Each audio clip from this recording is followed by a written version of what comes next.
Fatima. I am studying 5th standard. Human digestive system. This system starts from mouth and end to anus. It includes mouth, buccal cavity, pharynx, food pipe, stomach, small intestine, large intestine, rectum and anus. First food enters through mouth, then buccal cavity. It travels in food pipe.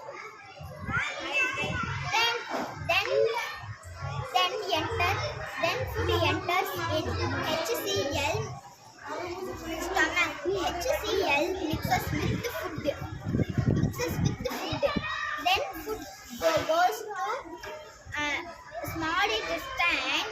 It absorbs nutrients from food. Then food large intestine. It food absorb extra water. Then food absorb extra water. Then food waste food goes to rectum and anus.